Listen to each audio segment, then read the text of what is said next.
Hello बच्चों, binomial में हम आगे चलते हैं and our next topic is multinomial expansion.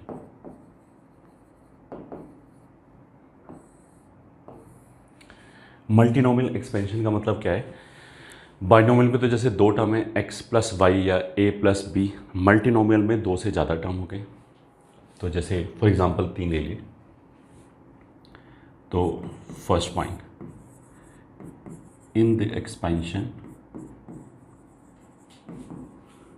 of ax plus by plus cz whole raised to power n, जहाँ पे n is a natural number, the coefficient of x raised to power alpha into y raised to power beta into z raised to power gamma can be given as।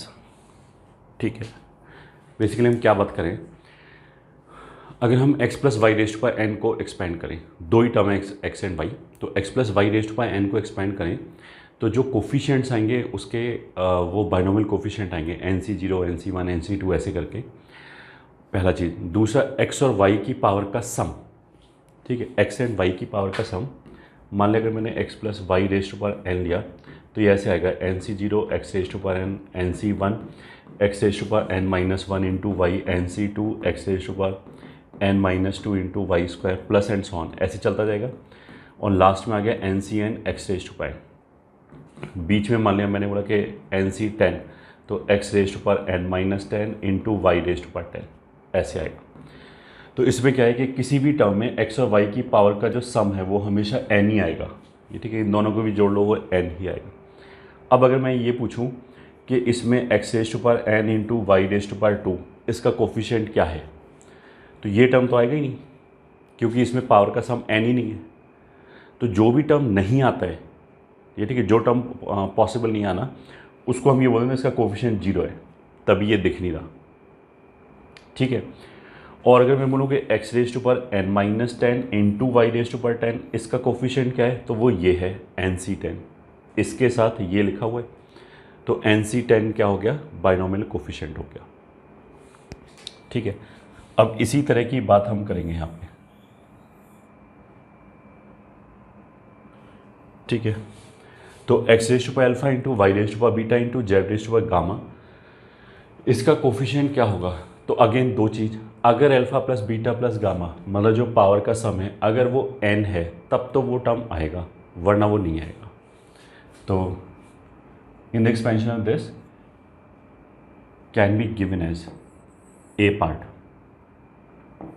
0 if alpha plus beta plus gamma is not equals to n, तब तो हम इसको क्या बोलेंगे 0।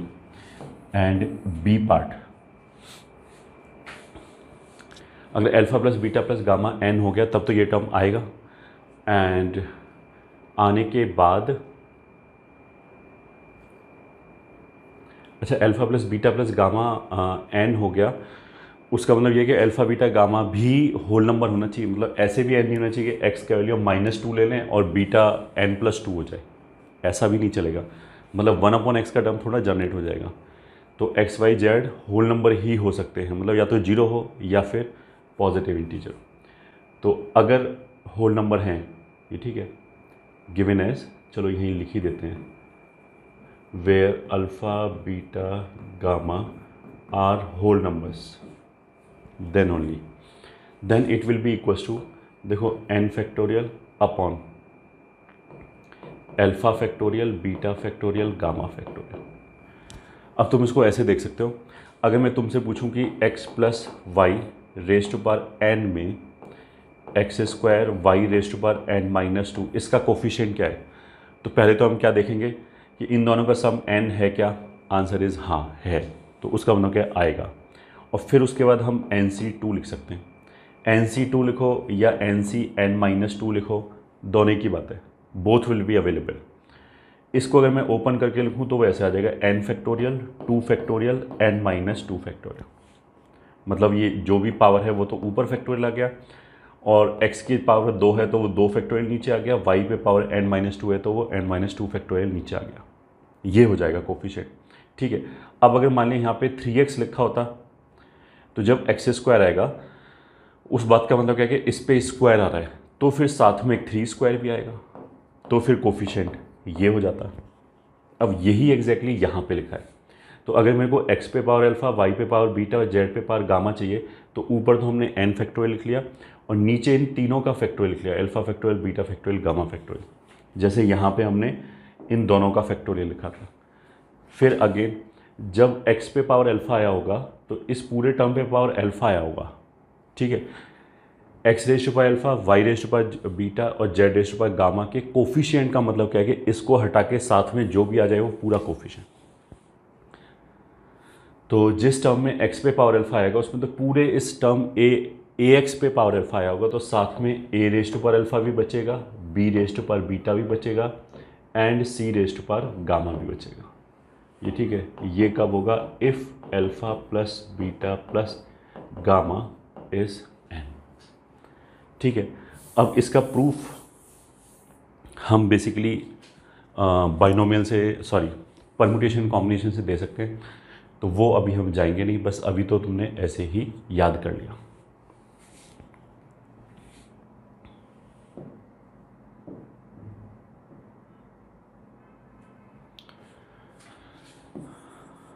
तो अब एक दो क्वेश्चन कर लेते हैं। Question, find coefficient of x raise to power 5, y square, z raise to power 7 in x plus 2y minus 3z raise to power 40।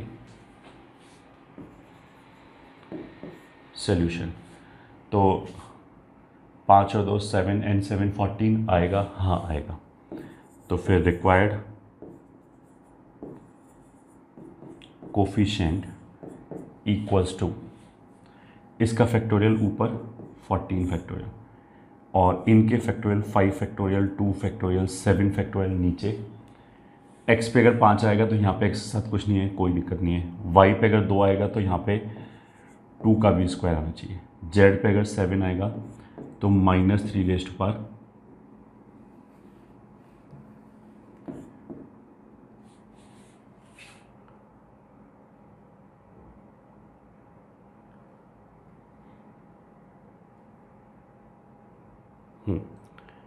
-3 raise to power 7 भी होना चाहिए।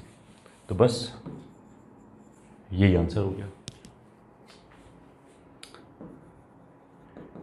Question 2, find coefficient of x raise to power 7, y square, z cube in question 1। तो solution, 7 3 10 और 2 12, तो power तो 14 चाहिए तो 12 तो आएगा नहीं, तो उसका मतलब क्या है? Required coefficient equals to 0 as 7 plus 2 plus 3 is not equals to 40। इसलिए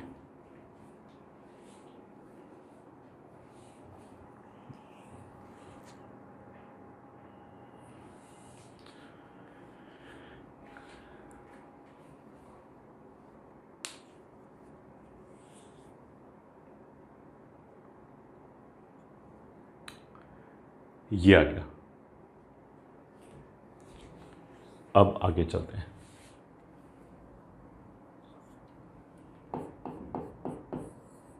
second point,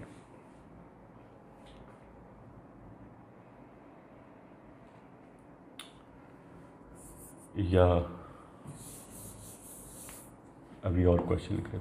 question, find required coefficients in following cases.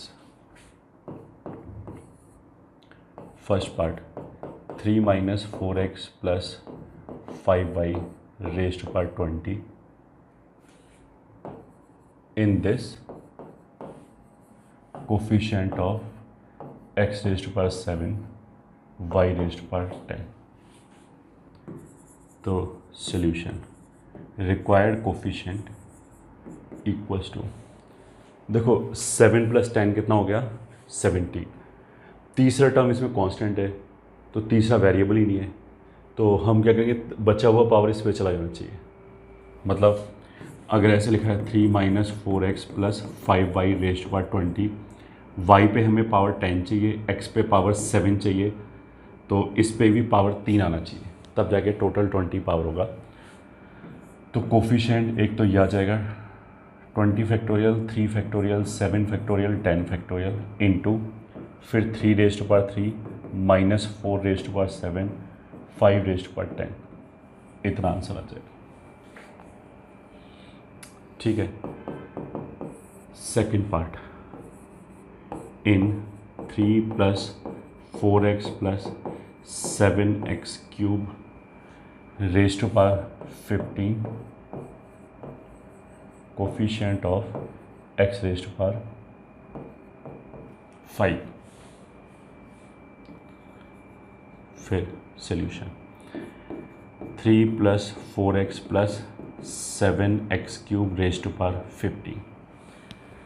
अगर इसमें 5 का कोफिशिएंट चाहिए तो देखो इस बार और इसमें थोड़ा सा अंतर क्या है, इसमें तो जो y पे पावर है और जो x पे पावर है वो इंडिपेंडेंट है, उनको आपस में कुछ लेना देना नहीं है.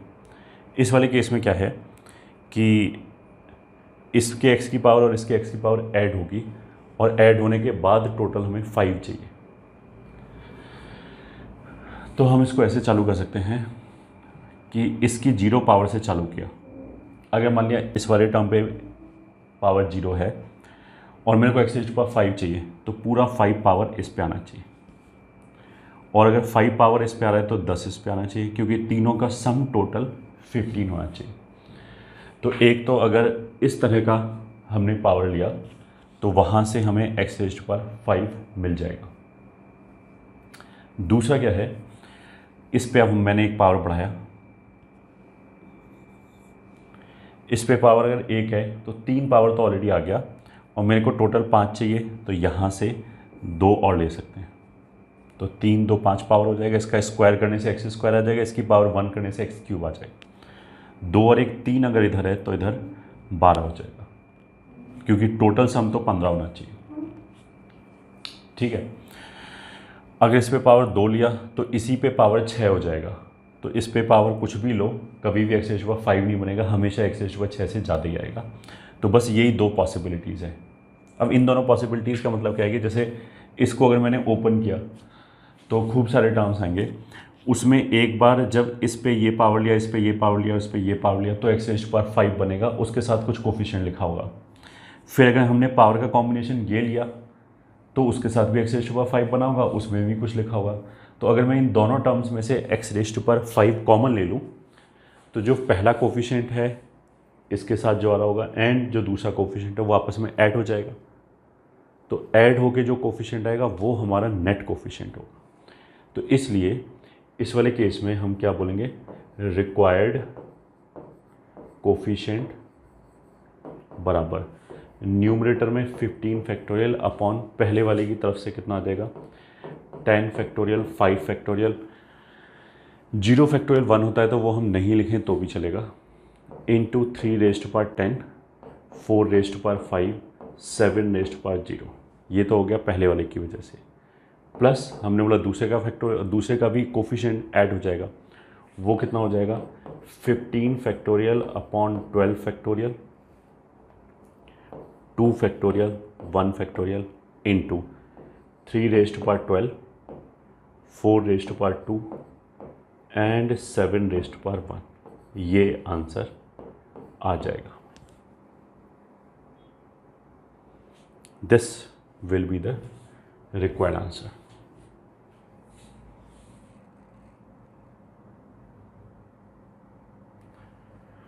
अच्छा, इस क्वेश्चन को करने का एक ऑल्टरनेट तरीका भी है, 3 4x 7x³ 3 4x 7x³ raised to power 15 alternate method. अगर इसको हम सीधा सीधा बाइनोमियल की तरह एक्सपेंड कर दें, मतलब इसको a मान लें और इसको b मान लें, फिर एक्सपेंड कर दें, तो ऐसे आएगा 15c 0 एंड 3 + 4x, इस पे total power 15 plus 15c 1 into 3 + 4x पे पावर 14 हो जाएगा और दूसरे 7x³ पे पावर 1 हो जाएगा। 15c 2 3 + 4x पे पावर 13 हो जाएगा, 7x³ का स्क्वायर हो जाएगा, प्लस एंड सो ऑन, ऐसे चलता जाएगा। ठीक है, दिस इज इक्वल्स टू, अब पहला टर्म तुम देखो 15c 0, अगर मैं 3 + 4x को एक्सपेंड कर दूं अब, तो वैसे आएगा 15c 0 3⁻15, 15c 1 3⁻14 इंटू 4x की पावर 1, ऐसे खूब सारे टर्म्स आ जाएंगे, खूब सारे मतलब टोटल 16 टर्म्स आ जाएंगे अगर इसको हमने बाइनोमियली ओपन किया तो। ये तो यहाँ से आ रहा है। अब यहाँ से 15c 1 इंटू, इसको अगर मैंने ओपन किया तो 14c 0 3⁻14, 14c 1 3⁻13, 4x की पावर 1 प्लस 14c 2 3 की पावर 12, 4x की पावर 2 प्लस ऐसे चलेगा ब्रैकेट में, इनटू ये वाला जो टर्म है वो सबसे मल्टीप्लाई होगा 7x³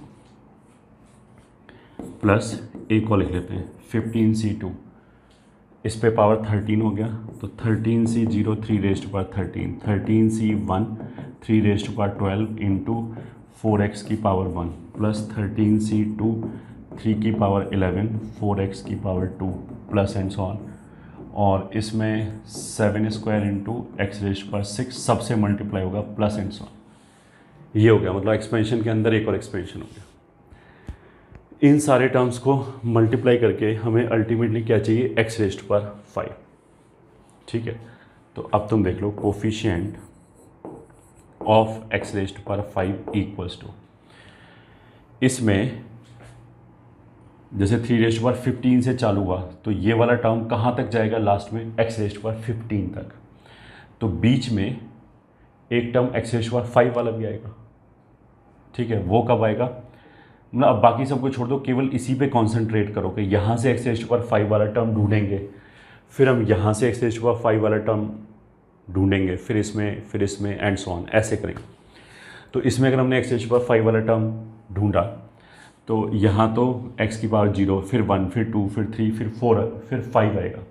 तो वो जो 5 आएगा वो बेसिकली तुम इसमें देख लो x⁻5 का कोफिशिएंट क्या है।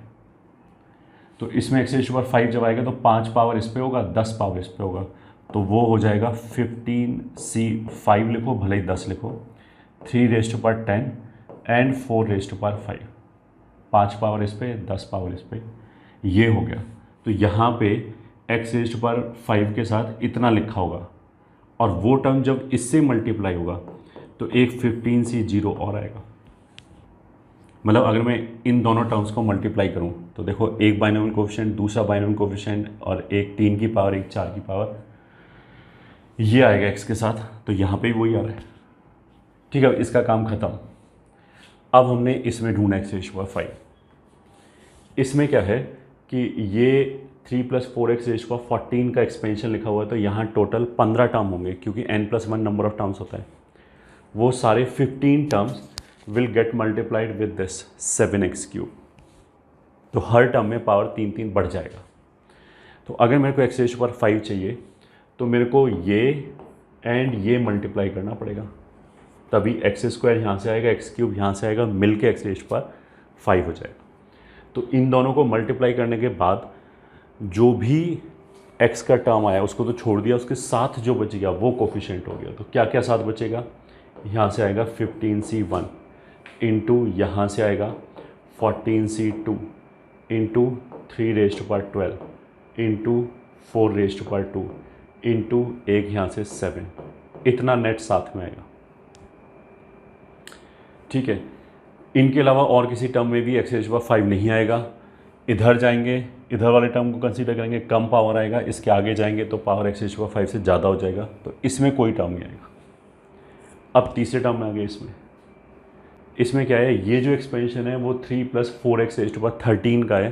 तो इस ब्रैकेट के अंदर टोटल 14 टर्म्स लिखे हैं, वो 14 टर्म्स इससे मल्टीप्लाई होगा, ठीक है। तो हर जगह पावर 6 से बढ़ जाएगा क्योंकि x रेज़्ड टू पावर 6 है। तो अगर मेरे को x रेज़्ड टू पावर 5 चाहिए तो वो यहाँ से बन ही नहीं सकता क्योंकि मिनिमम पावर 6 आएगा या उससे ज़्यादा ही पावर है। और इस वाले टर्म के अगर हम आगे जाएंगे तो जैसे यहाँ क्यूब आया, 6 आया, तो आगे 9 आएगा मिनिमम पावर, फिर उसके आगे आगे मिनिमम पावर 12 आएगा एंड सो ऑन। उसका मतलब क्या कि इसके बाद किसी भी टर्म को कंसीडर करो x रेज़्ड टू पावर 5 नहीं आएगा, तो बस हमारा यही आंसर हो गया। ये सब हमने जो एक्सपेंड करके लिखा है वो बेसिकली तुम्हें समझाने के लिए लिखा है, इतना एक्सपेंड करने की ज़रूरत नहीं पड़ेगी, वो तो हम यहीं से देख के बता सकते हैं कि 3 पावर यहाँ से आ गया तो 2 पावर यहाँ से आना चाहिए। अब इसको केवल इस पर कॉन्सेंट्रेट करो, अगर 2 पावर इस पर आ रहा है तो 2 पावर अगर इस पर है तो 12 पावर इस पर होना चाहिए। तो वहाँ से ये लिख सकते हैं, ये बाइनोमियल कोफिशिएंट। जब इसको एक्सपेंड करेंगे तो इसका भी अपना बाइनोमियल कोफिशिएंट आएगा, 14c2 या 14c12, कुछ भी लिख सकते हैं, दोनों बराबर ही हैं। फिर 3 पे पावर 12, 4 पे पावर 2, फिर जब ये मल्टीप्लाई होगा तो इसका भी 7 आएगा। ऐसे करके भी डायरेक्टली लिख सकते थे।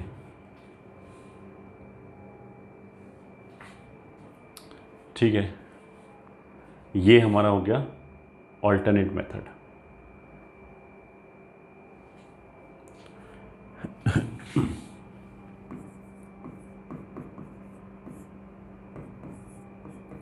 To find sum of coefficients in an expansion, to find sum of coefficient in an expansion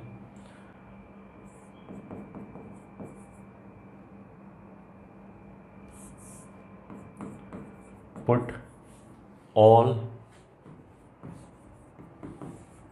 variable terms equals to 1.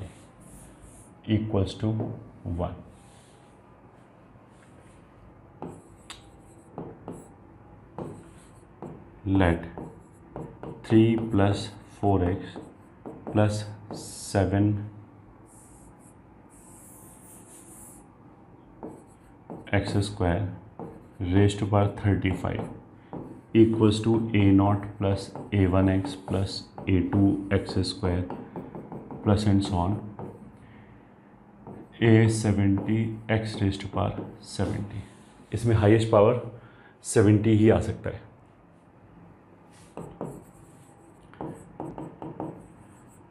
then find first part a0 + a1 + a2 plus and so on a70 तक। second part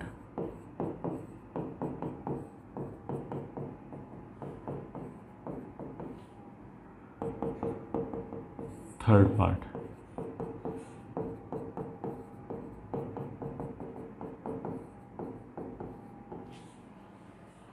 a70 तक।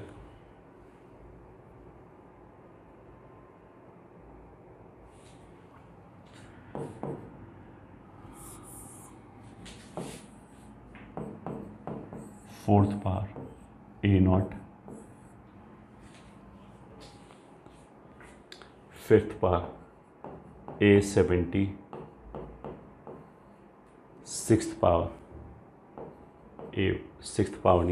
Part a1। ये हो गया solution.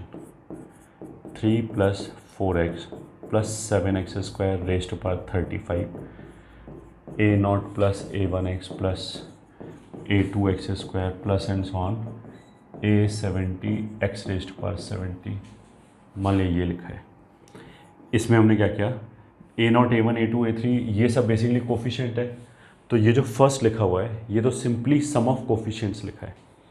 तो हमने क्या किया, इसमें x = 1 रख दिया, तो आएगा 7 3 10 4 14 raised to power 35 is equals to a0 + a1 + a2 up till a70। तो a1 a0 से लेके a70 तक का सम कितना हो गया 14⁻35। तो ये हमारा हो गया आंसर फर्स्ट पार्ट। अब इसी में x इज इक्वल टू -1 रखते हैं, तो -1 रखने से ये तो +7 हो जाएगा, 7 3 10 में से 4 गया तो 6⁻35। तो that will B a0। x की जगह -1 रखने से क्या होगा, जब उसकी इवन पावर आएगी तब तो 1 ही आएगा, ऑड पावर आएगा तो -1 आएगा। ठीक है, तो ये -1 हो जाएगा, ये +1 हो जाएगा, फिर क्यूब में -1 हो जाएगा, तो ऑल्टरनेट प्लस माइनस आ जाएगा, +a2 -a3 +a4 and so on. 70 even number है 70, तो जैसे इवन जो लोअर सबस्क्रिप्ट अगर इवन है तो प्लस आ रहा है, तो 70 के साथ भी प्लस आएगा। ये हमारा हो गया आंसर का सेकंड पार्ट। ठीक है, इन दोनों को अगर हम सिंपली ऐड कर दें तो क्या होगा, a0 वाला जुड़ जाएगा, a1 कैंसिल हो जाएगा, a2 वाला जुड़ जाएगा, तो यहाँ से आ जाएगा twice a0 + a2 + a4 plus and so on plus a70 will be equals to 14⁻35 + 6⁻35। तो this implies a0 + a2 + a4 plus and so on a70 will be equals to 14⁻35 + 6⁻35 whole divided by 2। यही answer है third part का। ठीक है, fourth part, fifth part और sixth part के लिए 3 4 7 35। तो 3 4 7 35 equals to a0 + a1x + a2x² + a3x³ plus and so on up till a70 x⁻70।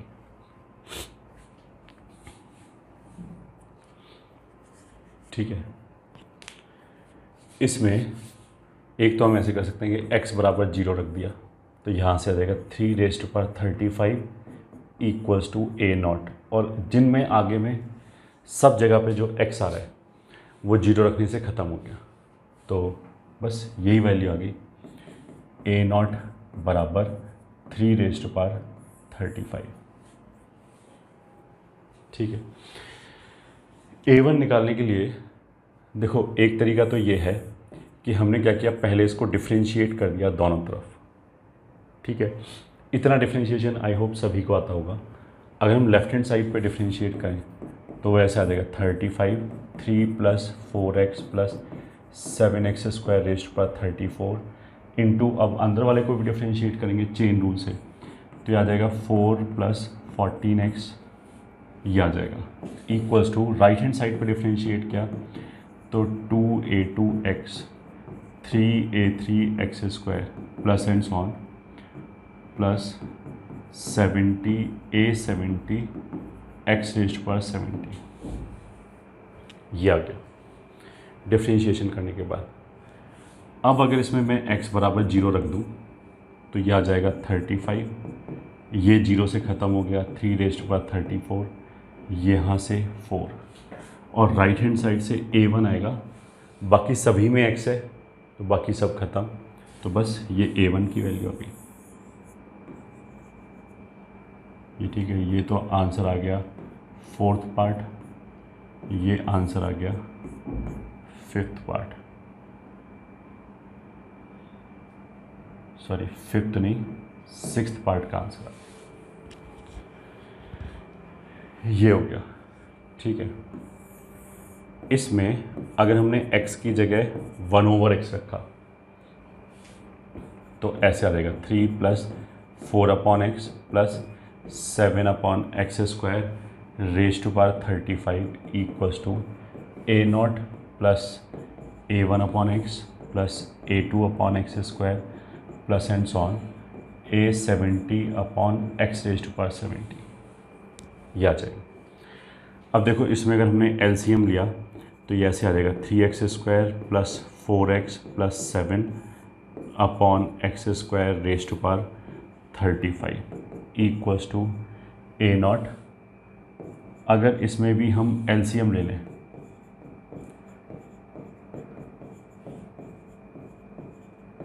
Plus and on A70 upon x raise to power 70, LCM ले लिया दोनों तरफ, इधर बाहर निकाला तो एक्स स्क्वायर की पावर 35 will be again x raise to power 70, तो एक्स रेज टू पावर 70 और x raise to power 70 cancel हो गया, तो that will be 3x square plus 4x plus 7 raise to power 35 equals to a naught x raise to power 70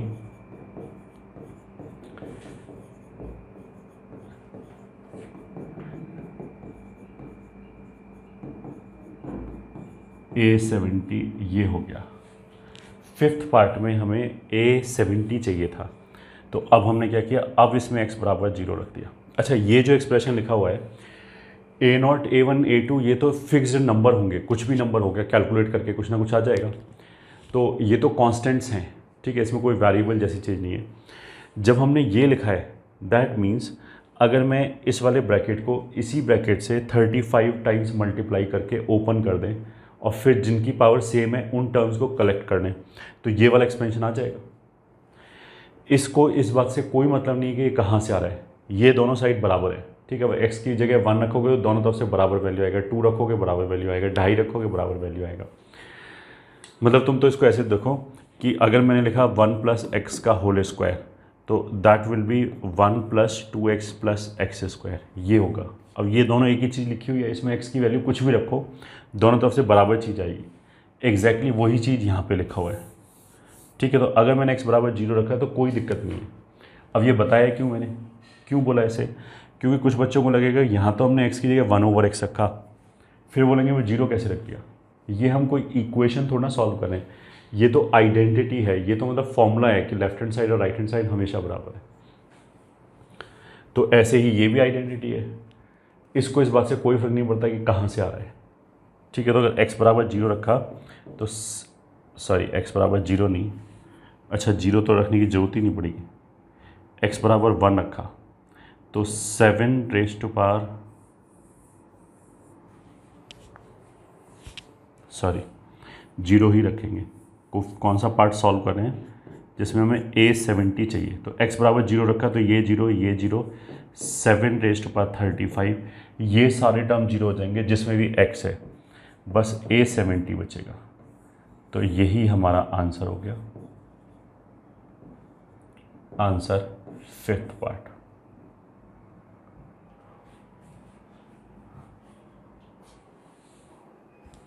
ठीक है, तो ये हमारे फिफ्थ पार्ट का आंसर हो गया। अब देखो, अगर कोई बच्चा बोले कि A2 कैसे आएगा, तो थ्योरेटिकली इसको एक बार और डिफ्रेंशिएट कर लो, तो उससे क्या होगा, डिफ्रेंशिएशन की वजह से A1 गायब हो जाएगा, A2 के साथ x खत्म हो जाएगा और बाकी सभी में x बचेगा। एक बार और डिफ्रेंशिएट किया, फिर 0 रख दिया, तो डिफ्रेंशिएशन की वजह से तो A1 ख़त्म हो गया और 0 रखने की वजह से क्या होगा, A2 के बाद वाले ख़त्म हो जाएंगे, ठीक है। तो A2 निकल आएगा। अब जब भी हम ऐसे बोलेंगे तब भी कोई ना कोई बच्चा बोलेगा कि अच्छा अगर A30 पूछा हो तो कितनी बार डिफ्रेंशिएट करेंगे, तो सीधी सी बात है A30 नहीं पूछा होगा, सीधी सी बात है कि A30 नहीं पूछा होगा। अपने दिमाग से थोड़ा हम क्वेश्चन बना सकते हैं, क्वेश्चन डूएबल भी होना चाहिए, सॉल्वेबल भी होना चाहिए विद इन टाइम। और अगर हम बोलेंगे फिर भी पूछ लिया तो फिर डिफ्रेंशिएट कर लेना भाई, 30 टाइम्स डिफ्रेंशिएट कर लेना, फिर 0 रख लेना। एक चीज़ तो ये होगी।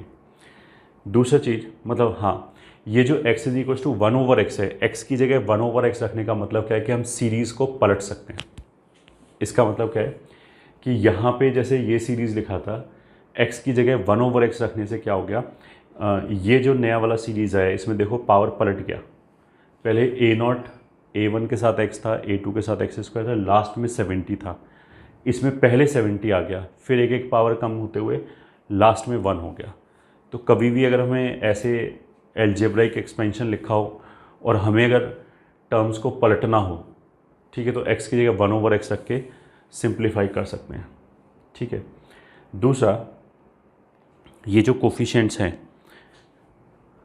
जैसे 3 + 4x + 7x² raise to power 35। इन कोफिशिएंट्स को हम निकालने का एक तरीका और है। अब इसको अगर ये नहीं समझ में आए ये पर्टिकुलर मेथड ना, तो कोई दिक्कत नहीं है, क्योंकि इसमें हमें थोड़ा बहुत पीएनसी भी चाहिए होगा, परमुटेशन एंड कॉम्बिनेशन भी चाहिए होगा। तो अगर ये समझ में आता है वेल एंड गुड, नहीं आता तो कोई बात नहीं। अगर दिस रेज टू पावर 35 लिखा है तो that means 7x square 3 plus 4x plus 7x square, ऐसे करके 35 ब्रैकेट्स लिखे हैं। ठीक है। अब इन 35 ब्रैकेट्स में, अब जैसे मान लिया ऐसे लिखा हो a plus b x plus y और कुछ भी p प्लस क्यू, या मान लिया 2p 3 5 7 2, मान लिया ऐसे लिखा है। अब जब इन तीनों को मल्टीप्लाई करेंगे तो इस तरह के टर्म आएंगे कि एक टर्म यहाँ से उठाओ, एक यहाँ से उठाओ, एक यहाँ से उठाओ, तो वो आ गया 6ax3। एक टर्म ये आएगा ऑफ कोर्स। फिर अगर मैं 2a यहाँ से उठाऊँ, यहाँ से 3y उठाऊँ, यहाँ से 2p उठाऊँ, तो 2 इंटू 3 इंटू 2, तो 12ayp, ऐसे करके टर्म्स बनेंगे, खूब सारे टर्म्स। मल्टीप्लिकेशन यही होता है।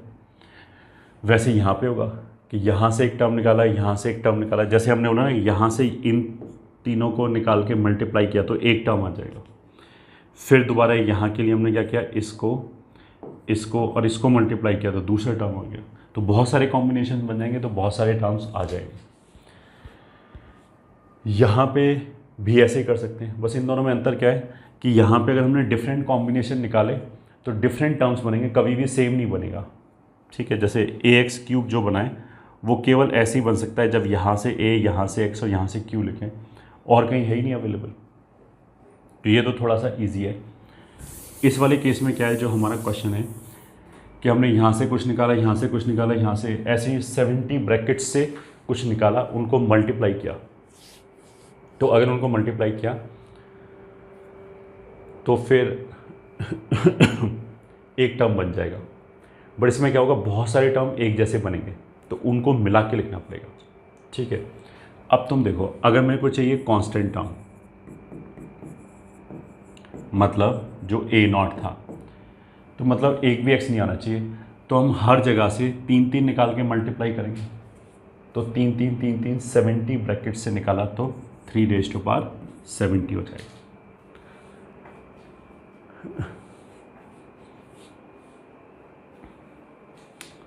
ऐसे ही मान लिया अगर हमने निकाला coefficient of x that is a1, तो कोफिशिएंट ऑफ x का मतलब क्या है कि एक ब्रैकेट से x का टर्म निकला, जैसे मान लिया यहाँ से x निकला, और बाकी सब से फिर और कहीं से भी x नहीं निकलना चाहिए वरना x की पावर बढ़ जाएगी, बाकी सब से कांस्टेंट निकाला, तो ऐसा करने से x बन जाएगा।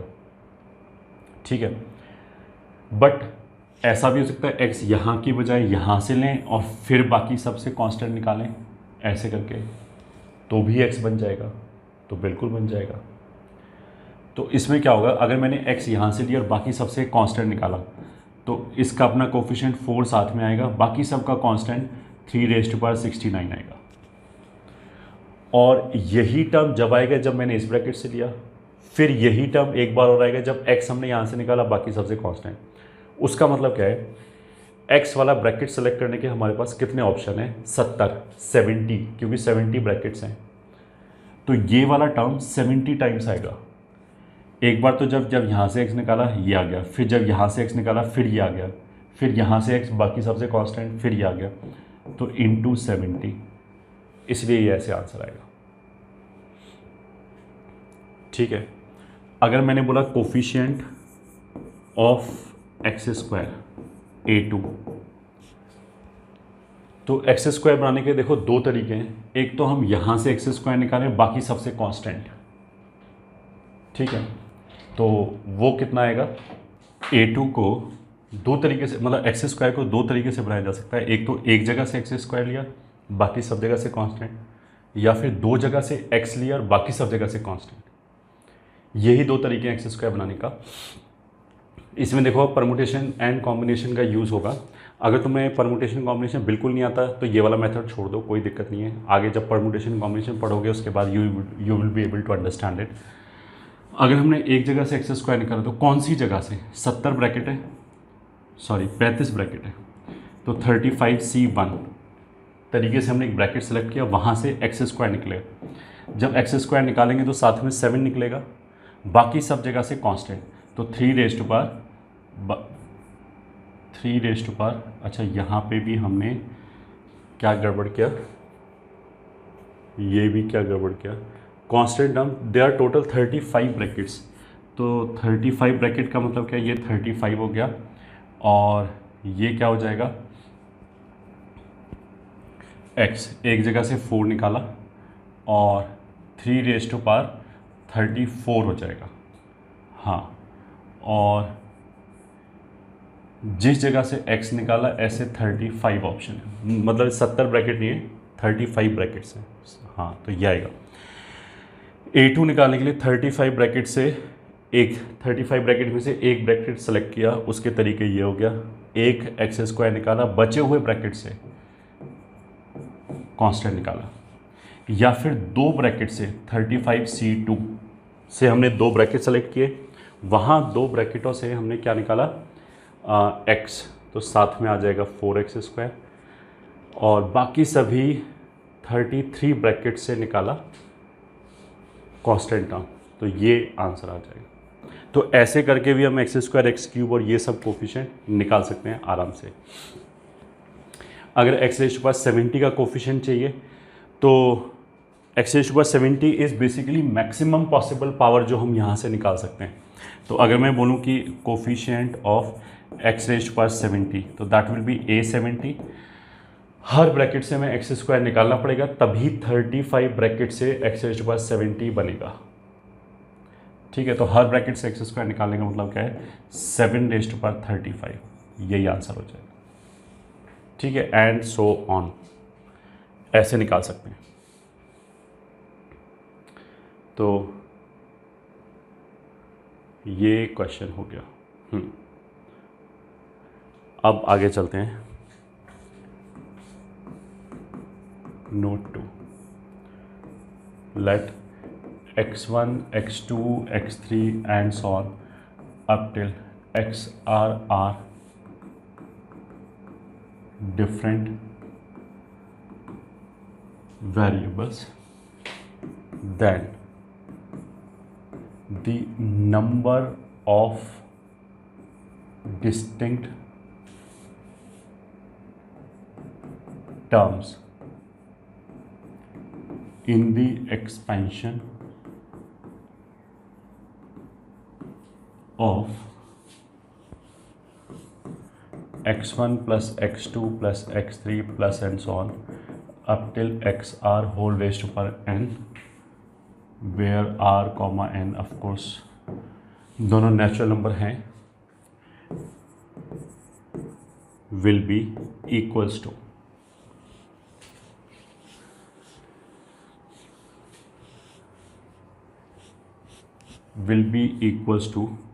r-1 cr-1 प्लस n, ये होगा। इसका मतलब क्या है, इसका मतलब ये है कि जैसे अगर मैंने x प्लस वाई के स्क्वायर को ओपन किया तो दो वेरिएबल है, अगर दो वेरिएबल है तो r-1 का मतलब क्या है, एक घटा के लिखा 1c1, तो ये तो हो गया r-1 प्लस पावर कितना है 2, वो ऊपर जोड़ दो, उसका मतलब क्या है 3c1 टर्म्स आएंगे, मतलब 3 टर्म आएंगे। तो सही बात है, क्योंकि इसका जो एक्सपेंशन है वो x² plus y² plus 2xy, तो 1 2 3 टर्म आएगा। ऐसे ही अगर मान लिया x plus y plus z raise to power 5 लिखा है, या पहले हम ये लिख लेते हैं जाने पहचाने क्यूब लिखा है, तो दो टर्म है, तो एक घटा के 1c1 प्लस 3, तो दिस इज़ 4c1 बराबर 4, तो this is number of terms, तो this is also number of terms. तो इसमें हमें पता है कि x³ होता है, y³ होता है, 3x² y होता है, प्लस 3xy² होता है, यही 4 टर्म आते हैं बस। ठीक है, अब अगर मान लिया हमने लिख लिया कि x plus y plus z raised to power 20, तो नंबर ऑफ टर्म्स बराबर कितना हो जाएगा? अगर ये 3 वेरिएबल है तो तुम 2c2 लिखो प्लस जितना ऊपर पावर है उतना, तो ये हो जाएगा 22c2 विच इज़ 22 तो 11 इंटू 21। इतने डिफरेंट टर्म्स आ जाएंगे इसके एक्सपेंशन में, तो ये तो खूब बड़ा नंबर है। और एक और देख लिया, x plus 2y plus 3z plus w raised to power 10, तो कितने टर्म्स आ गए? 1 2 3 4, मतलब r की वैल्यू 4 हो गई। r की वैल्यू 4 है तो नंबर ऑफ टर्म्स बराबर, एक कम लिखा 3c3 प्लस 10 लिखा है तो ऊपर 10, तो ये आ गया 13c3, तो that will B 13 12 11 upon 3 factorial. 3 factorial 6 होता है तो वो हो गया 2, तो ये हो गया 26 इंटू 11। इतने नंबर ऑफ टर्म्स आ जाएंगे। ठीक है, मतलब ये कितना हो जाएगा? 231 टर्म्स आ जाएंगे।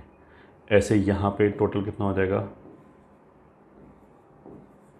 286 टर्म्स आ जाएंगे, 286। इस फॉर्मूले का मतलब ये है। अब यहाँ तक तो देखो सही है, यहाँ तक तो ऐसा कोई टेंशन नहीं है। अब टेंशन होना कब चालू हो जाएगा? अगर हम इसको और थोड़ा सा कॉम्प्लिकेटेड कर दें। Find number of terms in the expansion of the followings. First हो गया 2 plus 3x plus 7y raised to power 35। मान लिया ये है सॉल्यूशन। तुम तो ऐसे सोचो, कंसीडर अगर हमने ऐसे लिखा 2z plus 3x plus 7y raised to power 35, तो यहाँ खूब सारे टर्म्स आ जाएंगे। ठीक है, कितने टर्म्स आ जाएंगे? Number of terms will be equals to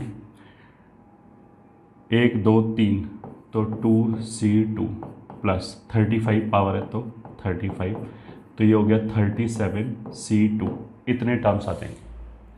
ठीक है, अब हमने इसमें क्या किया? Now put z is equals to 1।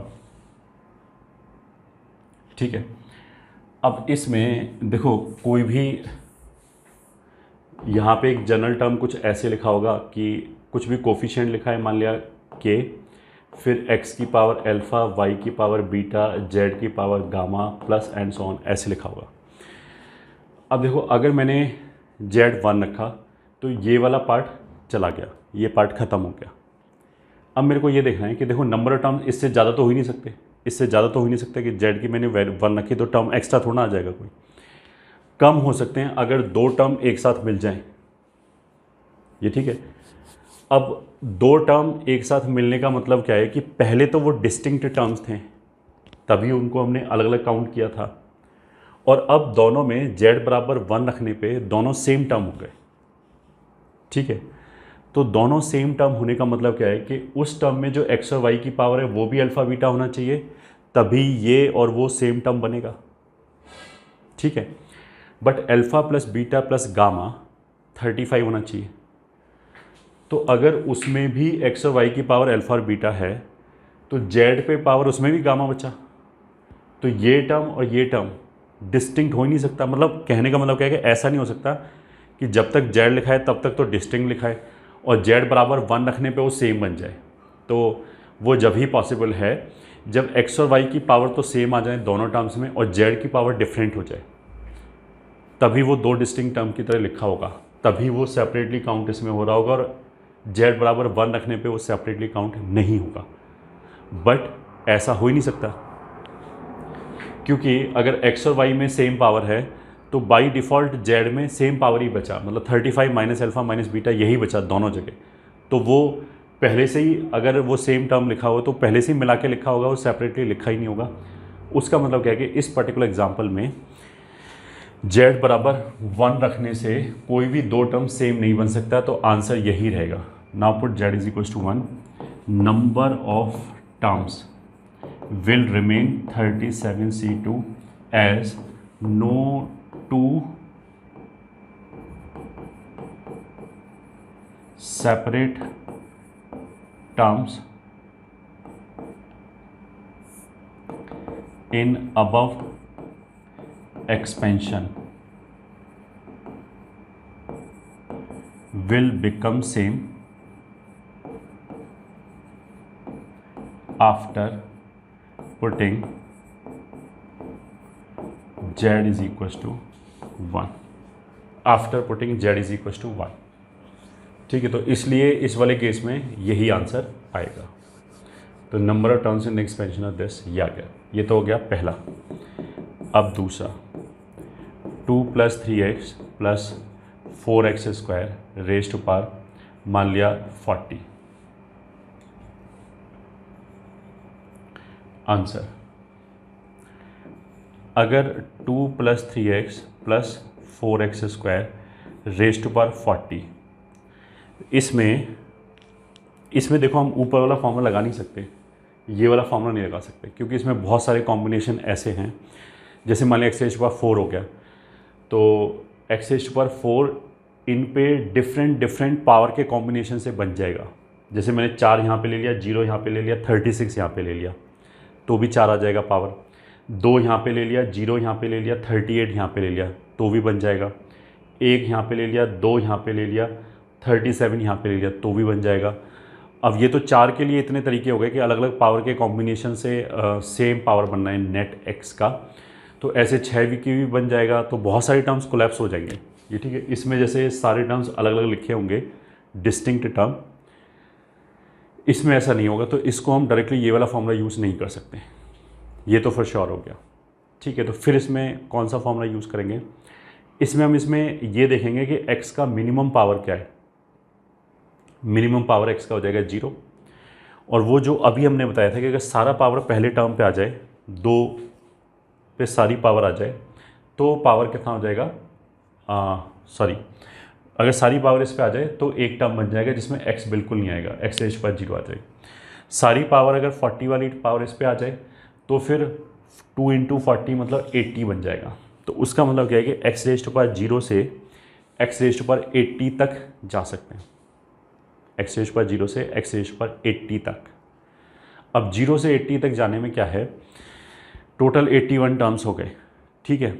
But हम आंख बंद करके अभी आंसर 81 नहीं बोलेंगे। I have to be sure कि बीच में कोई टर्म मिसिंग ना हो। मतलब ऐसा नहीं होना चाहिए कि x रेज पर 40 बन ही नहीं सकता, ये नहीं होना चाहिए। Now I have to see के is it possible to get all the powers, all the terms, x की सारी पावर आई जाएंगी, श्योर, ये मेरे को इंश्योर करना है। अगर ये इंश्योर हो गया तो फिर आंसर 81 हो जाएगा, ठीक है। अब वो इंश्योर कैसे होगा, तो वो मैन्युअली थोड़ा सा सोचना पड़ेगा हमें। तुम तो इसको ऐसे देखो, पहला bracket 2 + 3x + 4x² into 2 + 3x + 4x², ऐसे चलते चलते लास्ट में आ जाएगा 2 + 3x + 4x²। ऐसे करके कितने ब्रैकेट्स लिखे हुए हैं, 40 ब्रैकेट्स, ठीक है। अब हम ऐसा करते हैं कि सारे ब्रैकेटों से मान लिया एक एक एक एक कांस्टेंट निकाल लिया, तो हमारा कांस्टेंट टर्म बन गया। अब अगर मैं एक ब्रैकेट से कांस्टेंट की बजाय x निकाल लें, तो फिर क्या हो जाएगा, x का टर्म आ जाएगा। फिर एक और ब्रैकेट से हम कांस्टेंट की बजाय x निकाल लें, तो x का एक दूसरा टर्म आ जाएगा, मतलब x² का टर्म आ जाएगा। फिर तीसरे ब्रैकेट से हम कांस्टेंट की जगह मतलब पहले हमने क्या किया, सब जगह से कांस्टेंट निकाला तो कांस्टेंट बन गया, फिर मैंने क्या यहाँ से x निकाला, बाकी सब जगह से कांस्टेंट, तो x का टर्म हमें मिल जाएगा शॉर्ट। फिर हमने क्या किया, इस यहाँ से तो x निकाले रखा, इस ब्रैकेट से भी कांस्टेंट की बजाय x निकाल लिया तो x का एक पावर और बढ़ जाएगा। फिर अगर इस ब्रैकेट से निकाला तो फिर x का एक पावर और बढ़ जाएगा। तो ऐसे ही हम चलते चले गए, लास्ट में अगर सारे ब्रैकेटों से हमने x निकाला तो x रेज़्ड पर 40 आ गया, मतलब x रेज़्ड पर 0 से x रेज़्ड पर 40 तक के सारे टर्म हमें मिल चुके हैं। अब हम क्या करें कि इस ब्रैकेट से x की बजाय एक्स स्क्वायर निकालें और बाकी सबसे x, तो x का एक पावर और बढ़ जाएगा। पहले ये x कंट्रीब्यूट करता है प्रोडक्ट में, अब एक्स स्क्वायर कर रहा है, तो अब x रेज़्ड पर 41 आ गया। ठीक है, अब यहाँ से एक्स स्क्वायर निकाले रखा, इसमें अगर मैंने x की बजाय एक्स स्क्वायर स्विच किया तो फिर x का एक एक पावर बढ़ जाएगा। तो ऐसे करते करते अगर हम हर जगह से एक एक, मतलब हम एक एक इंक्रीमेंट कर सकते हैं पावर में, तो मतलब कोई पावर मिस नहीं होगा और लास्ट में x रेज़्ड पर 80 आ जाएगा। उसका मतलब क्या है कि all the terms are present. ये तो पहली बात होगी। ये तो मैंने तुम्हें एक तरीका बताया कि देखो हम हर पावर का टर्म बना सकते हैं। ठीक है, अब हमारे दिमाग में ये आ सकता है कि इसका मतलब ये थोड़ा है कि सारे टर्म्स आ जाएंगे। फॉर एग्जांपल मैंने तुम्हें एक तरीका बताया कि x रेज़्ड पर 40 कैसे बना सकते हैं, तो वो हमने बोला कि हर ब्रैकेट से x निकालो। ठीक है, ये 40 बन जाएगा। अब x रेज़्ड पर 40 बनाने का ये तरीका तो नहीं है, और भी तरीका है कि हम 20 ब्रैकेटों से एक्स स्क्वायर निकाल लें और बाकी सबसे कांस्टेंट निकालें तो भी x रेज़्ड पर 40 बन जाएगा। तो मैं बोलूँगा कोई दिक्कत नहीं है, कोई भी प्रॉब्लम नहीं है, क्योंकि ऐसा करने से क्या होगा कि देखो मैंने तो तुम्हें एक तरीका बता दिया कि एक्स रेज़्ड पर 40 बन जाएगा। तुमने अगर दूसरा तरीका बताया बिकॉज सारे टर्म पॉजिटिव हैं तो कहीं पे भी नेगेटिव जनरेट नहीं होगा, तो ऐसा नहीं हो सकता कि तुमने एक तरीके से 40 बनाया, मैंने एक तरीके से 40 बनाया और वो कैंसिल हो जाए, ऐसा नहीं होगा। इसलिए इसमें सारे टर्म्स अवेलेबल होंगे। तो ये तो मतलब ऐसे लिख सकते हैं a0 plus a1x plus a2x square plus and so on a80 x raised to power 80। ठीक है,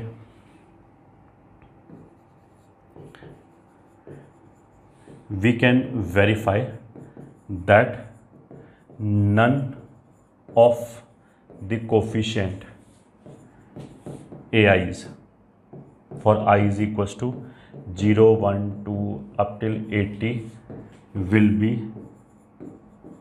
0. Hence,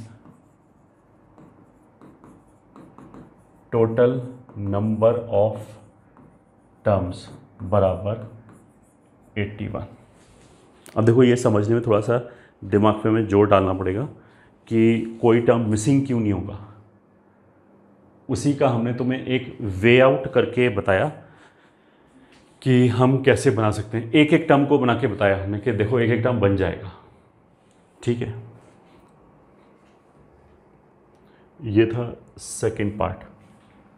अगर देखो ये नहीं समझ में आया तो ये पर्टिकुलर टॉपिक छोड़ सकते हो, क्योंकि जो क्वेश्चन आएगा अगर आएगा मेंस में तो वो इसके आने की प्रॉबिलिटी ज़्यादा है।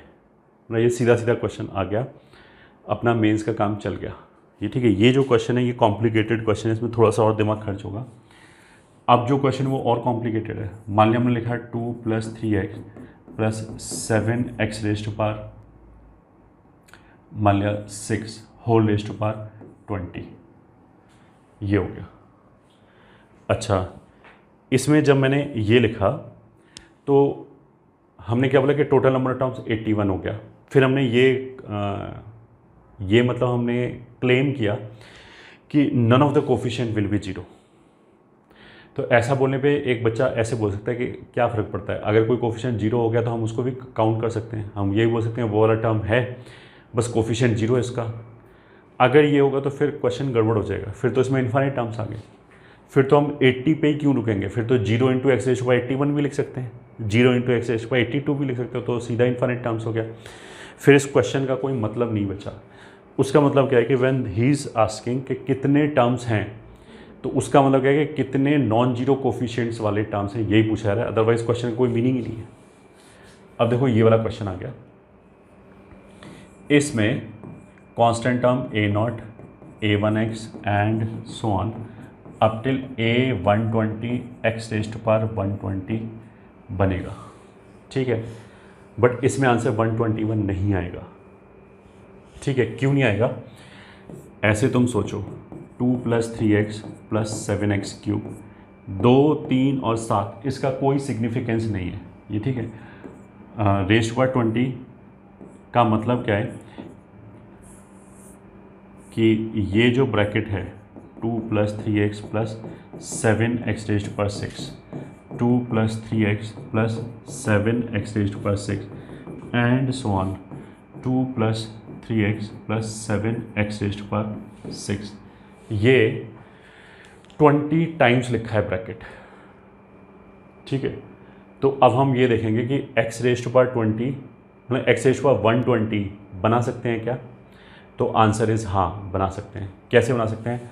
अगर हम हर ब्रैकेट से इस टर्म को निकाल के मल्टीप्लाई करें तो x raise to power 6, x raise to power 6 20 times multiply होके A120, ठीक है, A119, A118, A117, A116, A115, 4, 3, 2,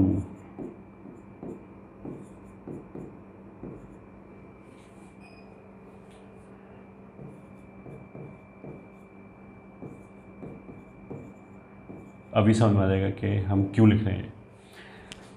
तुम्हें लग रहा हो कि पूरा A0 तक तो नहीं लिखेंगे, तो नहीं, ऐसा कुछ नहीं है, ठीक है। ये टर्म बन सकता है क्या? हाँ। कब बनेगा? हर ब्रैकेट से हमने x रेज़ टू पावर 6 निकाल लिया तो, ठीक है। A119 का मतलब क्या है कि x का मेरे को x रेज़ टू पावर 119 एक कम पावर चाहिए, ठीक है। तो अब हर ब्रैकेट से अगर हमने x रेज़ टू पावर 6 निकाल लिया तो 120 हो गया। एक कम पावर करने के लिए एक ब्रैकेट से हमने x रेज़ टू पावर 6 नहीं निकाला, ठीक है, पावर कम करना है। मान लिया मैंने पहले ब्रैकेट से x रेज़ टू पावर 6 नहीं निकाला, बट हर टर्म से हमारा हर ब्रैकेट से एक एक टर्म निकाल के मल्टीप्लाई करने पे ही एक कंप्लीट टर्म बनेगा। तो निकालना तो हर ब्रैकेट से है। अगर ये नहीं निकाला तो कुछ और निकालेंगे, तो या तो ये निकालेंगे या ये निकालेंगे। ये निकालेंगे इसका मतलब क्या है कि I am considering the term, अगर मान लिया हमने ये टर्म लिया, this into this into this into this, ऐसे करके एक टर्म बनेगा, ठीक है। तो x रेज़ टू पावर 20 कैसे बनेगा? This into this into this, highest वाले टर्म को मल्टीप्लाई कर दिया तो 120 बन गया, वो टर्म तो आएगा। नाउ आई एम थिंकिंग कि 119 कैसे बनेगा। तो उसके लिए हमने इसकी बजाय अगर इससे निकाला और बाकी सबसे 6 निकाला तो 19 मतलब 19 ब्रैकेट से तो हमने 6 निकाला, और यहाँ से अगर मैंने x निकाला तो तुम तो सीधा ऐसे निकाल देख लो। पहले जब x रेज़ टू पावर 6 को मल्टीप्लाई करे थे 120 हमारा पावर आया, जब हम इससे इस पर शिफ्ट हुए तो सीधा 5 पावर कम हो गया, तो मतलब सीधा 115 आया।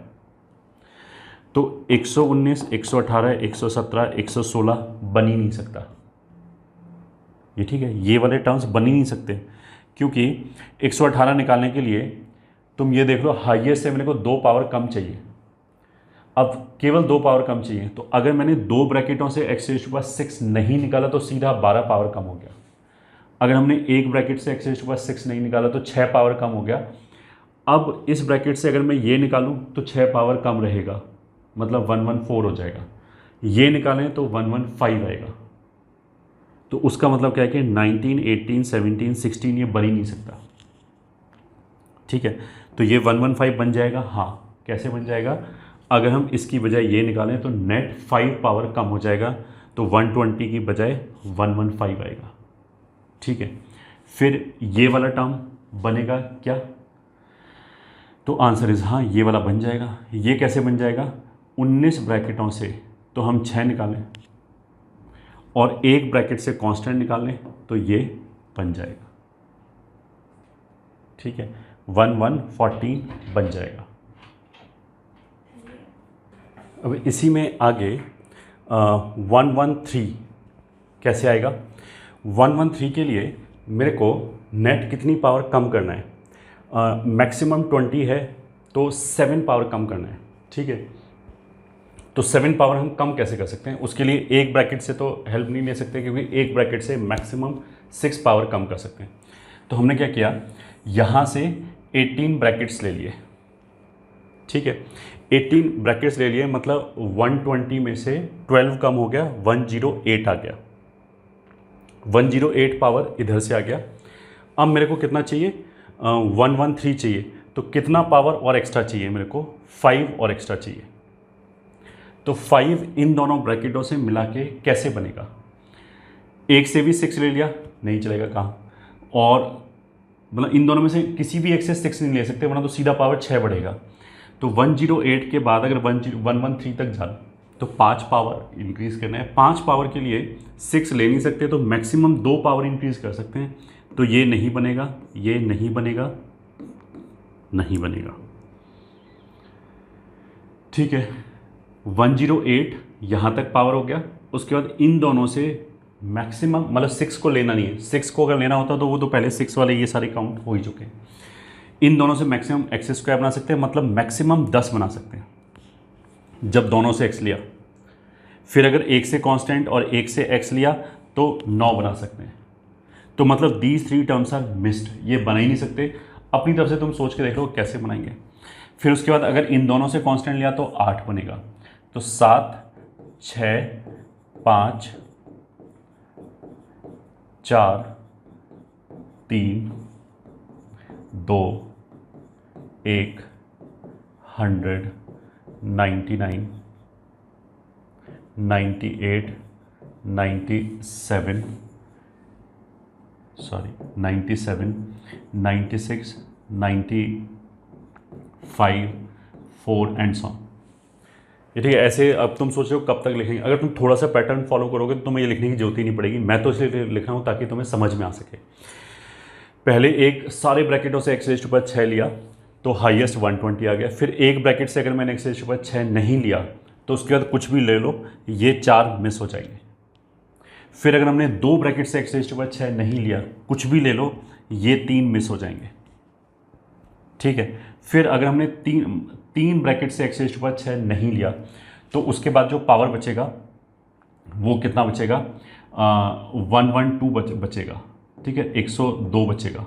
तो 1 से 2 से 107 तक आने के लिए मेरे को 5 पावर और चाहिए। तो उसका मतलब क्या है, इन 3 ब्रैकेटों से मेरे को 5 पावर चाहिए। तो तुम देख लो, एक्स रेज़ टू पावर 6 लेना नहीं है, वरना तो सीधा 2 से 8 पे पहुंच जाएंगे, ये ठीक है, 8 या उससे बड़ा ही आएगा। तो अगर 107 चाहिए तो इन तीनों ब्रैकेटों से मेरे को एक्स रेज़ टू पावर 5 लेना है, जो आ ही नहीं सकता। मैक्सिमम एक्स क्यूब आ सकता है तीनों जगह से। जब एक्स लेंगे तो ये बनेगा नहीं, ये बनेगा नहीं।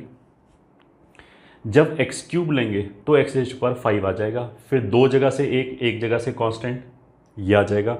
एक जगह से एक्स, बाकी 2 जगह से कांस्टेंट, ये आ जाएगा। तीनों जगह से कांस्टेंट लिया तो ये आ जाएगा। अब तो मेरे ख्याल से तुम्हें फीलिंग समझ में आ गई होगी एग्जैक्टली चल क्या रहा है। पहले राउंड में 4 मिस हो जाएंगे, अगले राउंड में 3 मिस हो जाएंगे, अगले राउंड में 2 मिस हो जाएंगे, अगले राउंड में ये भी मिस हो जाएगा। क्योंकि अगर मैं 4 ब्रैकेटों से एक्स रेज़ टू पावर 6 ना लूँ, बाकी सबसे लें, बाकी मतलब कितना, 16 ब्रैकेटों से, तो 96 पावर आ जाएगी, ठीक है। अब 4 ब्रैकेट हमारे एक्स रेज़ टू 96 के बाद अगली पावर सीधा 102 ही आएगी अगर हमने एक्स रेज़ टू पावर 6 लिया। तो अगर हमने 16 ब्रैकेटों से एक्स रेज़ टू पावर 6 लिया तो 96 आ गया। जो 4 ब्रैकेट बचे हैं उनमें से हम एक्स रेज़ टू पावर 6 नहीं ले सकते, वरना दिस और इसके इधर जाएंगे, हमें इधर आना है। तो वो जो हमारे पास 4 ब्रैकेट बचे उससे maximum x raise to power 4 ला सकते हैं। तो 6 और 4 10 हो गया, मतलब ये सारे बन जाएंगे, ये मिस हो जाएगा, ठीक है। इसके बाद कोई मिस नहीं होगा, सारे आ जाएंगे। क्यों आ जाएंगे, क्योंकि अगर मैंने 5 ब्रैकेट छोड़ दिए, ठीक है, और 15 ब्रैकेटों से एक्स रेज़ टू पावर 6 लिया तो एक्स रेज़ टू पावर 90 आ जाएगा। अब एक्स रेज़ टू पावर 90 में जो 5 ब्रैकेट बचे हैं उनमें एक्स भी लिखा हुआ है, तो हम एक्स रेज़ टू पावर 5 भी ला सकते हैं, 4, 3, 2, 1 सब ला सकते हैं। तो ये सारे कवर हो जाएंगे। तो अगर सारे टर्म्स प्रेजेंट थे, अगर ये सारे टर्म प्रेजेंट होते तो टोटल नंबर ऑफ टर्म्स कितना होता है, 121। तो टोटल नंबर ऑफ टर्म्स बराबर 121 माइनस यहाँ कितने मिस हो गए, 4, 3, 2, 1। तो 4, 3, 7, 2, 9, 1, 10 मतलब 111 टर्म्स आएंगे विद नॉन जीरो कोफिशिएंट्स। इस वाले एक्सपेंशन में you should understand some of the coefficients will be zero. कौन कौन से जीरो होंगे वही बताए जा रहे हैं। जिन पे भी ये क्रॉस लगा है वो यहाँ पे एक्सपेंशन में आएगा ही नहीं, क्योंकि उसके करस्पॉन्डिंग x का पावर बन ही नहीं पाएगा। ठीक है, ये हो गया expansion.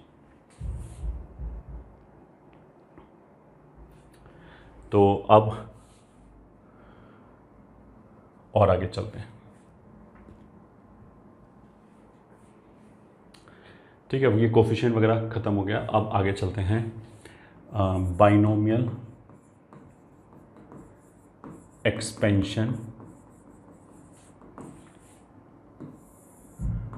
For negative and fractional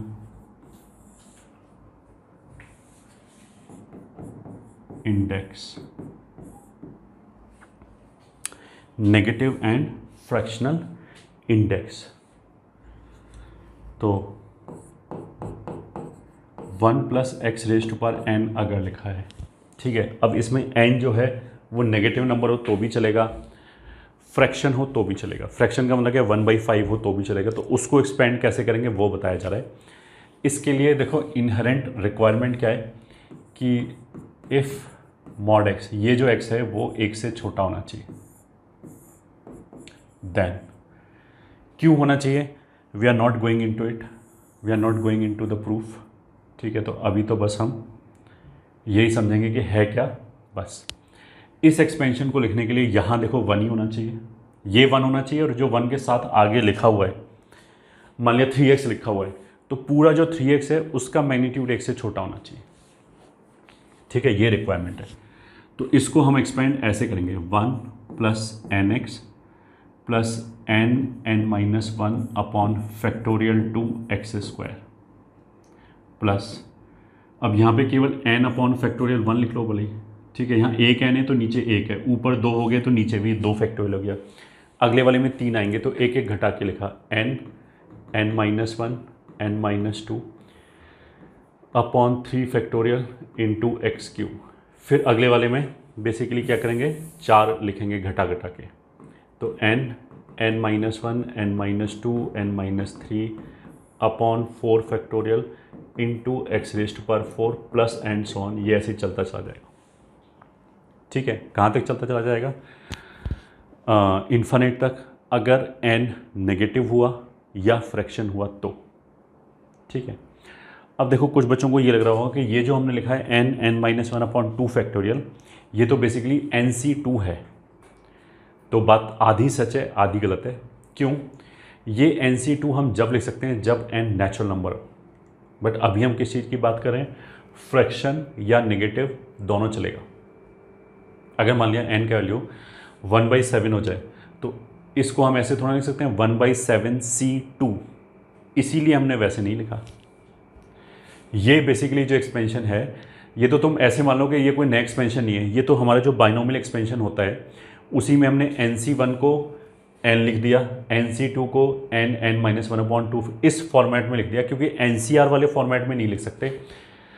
ठीक है, या इसको ऐसे बोलो कि इसमें याद रखने लायक कुछ एक्स्ट्रा चीज़ नहीं है। तुम तो जो 1 plus x raise to power n का एक्सपेंशन ना, वो पहले 3-4 टर्म लिखो, और C हटा के ना, जैसे NC1 है उसको हटा के n लिख दिया, NC2 को हटा के ये लिख दिया, NC3 को हटा के ये लिख दिया, ये ठीक है, बस इस फॉर्मेट में लिख लिया। और अब हमने क्या बोला कि C नाम की चीज़ तो कुछ है ही नहीं, हम ये यूज़ कर सकते हैं इवन इफ़ n अगर नेगेटिव है तो भी यूज़ कर सकते हैं, और अगर n फ्रैक्शन है तो भी यूज़ कर सकते हैं। ठीक है, बस ये एक्सपेंशन लिखने के लिए मॉड x 1 से छोटा होना चाहिए, तभी इसको लिख सकते हैं। ठीक है, अगर मान लिया इसको हम ये बोल सकते हैं, ये एक्सपेंशन n की हर वैल्यू के लिए वैलिड है। तो अगर n नेचुरल नंबर भी हो गया, मान लिया n का वैल्यू 10 हो गया तो भी ऐसे चल जाएगा। बस n का वैल्यू 10 होने में क्या होगा कि जैसे n minus 1 n minus 2 n minus 3, फिर आगे n माइनस 4 वाला टर्म आ जाएगा। ऐसे चलते चलते एक स्टेज के बाद n-10 आएगा, उसमें अगर n बराबर 10 रखा तो वो 0 हो जाएगा। तो उसके आगे वाली पूरी सीरीज़ गायब हो जाएगी क्योंकि सभी में n-10 रहेगा, और अगर n का वैल्यू 10 है तो 0 हो जाएगा। तो यही एक्सपेंशन हमारा नॉर्मल बाइनोमियल एक्सपेंशन बन जाएगा जिसमें पावर पॉजिटिव इंटीजर होती है, ठीक है। और अगर n का वैल्यू फ्रैक्शन है या नेगेटिव है तो फिर ये इन्फानेट तक जाएगा, ठीक है। तो for example first, if mod x is less than 1, then अगर हम बोलें कि 1 plus x raise to power -1 है तो this will be 1 plus n times x plus n-1 upon factorial 2x², n एक और घटाया upon factorial 3x³ plus and so on. अब ये कभी ख़त्म ही नहीं होगा। इसको अगर तुम सिंप्लीफाई करके देखोगे तो ये ऐसे आ जाएगा। ऑल्टरनेट टर्म में तो माइनस आएगा, इसमें माइनस माइनस प्लस हो गया, माइनस माइनस माइनस माइनस हो गया, 1 2 3 3 फैक्टोरियल कैंसिल, 1 और 2 फैक्टोरियल कैंसिल, इसलिए कोई नंबर नहीं आएगा। तो ये एक्सपेंशन हो गया इसका इन्फिनिटी तक, फर्स्ट।